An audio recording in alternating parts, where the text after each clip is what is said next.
This section of the handling training will cover general handling and everyday best practices for working with collection materials. Before working with collection materials, you want to consider the clothing and accessories you have on and how they can affect collection materials. Consider tucking or rolling back loose clothing and removing dangling accessories that can drag over collection materials.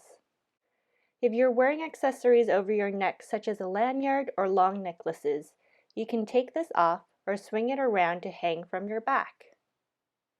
You'll also want to keep an eye on accessories with raised parts like rings, watches, and bracelets.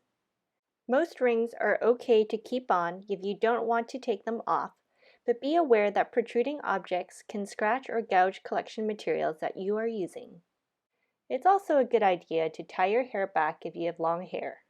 We get a lot of questions on when to wear gloves. Except for photographs and three-dimensional objects, clean, bare hands will almost always be better as they allow for better manual dexterity. Imagine trying to turn very brittle pages while wearing gloves.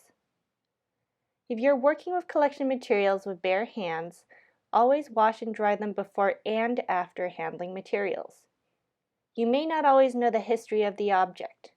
For instance, book cloth from certain time periods may have been dyed with pigments containing lead or arsenic, and DDT was once used as an insecticide on books.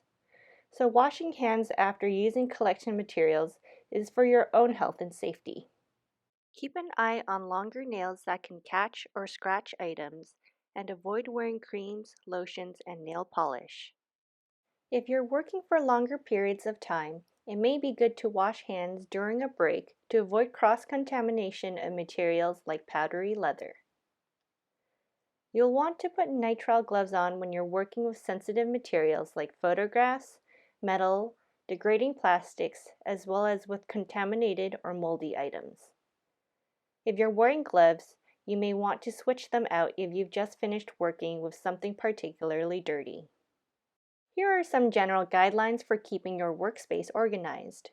You'll want to only use pencils near collection material and to avoid writing on paper over the collection items. Keep collection materials fully on your work surface.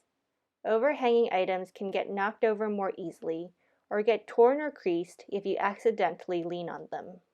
You always want to make sure you have enough space to put your item on your work surface before bringing it over and that the surface is clean. Keep personal notes and papers in a separate area to prevent them from getting mixed with collection materials. And lastly, keep food and drinks away from collection material. Generally, it's always a good idea to slow down and be more deliberate in how you handle collection items. Some of these tips will be repeated throughout this handling training because they're so simple but effective in reducing handling risks. For instance, preparing both space and equipment, like gloves or supports, ahead of time, approaching materials in a calm, relaxed manner and assessing whether anything looks particularly vulnerable before you handle it, and opening enclosures or turning leaves slowly, which prevents creating a suction that can damage fragile materials or cause loose materials to fly away. It's impossible to go through every handling scenario in these training modules.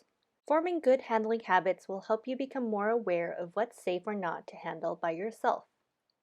Sometimes, materials will need multiple people helping with transport and setup, and other items may be too fragile for use. If you're in doubt, always ask for help.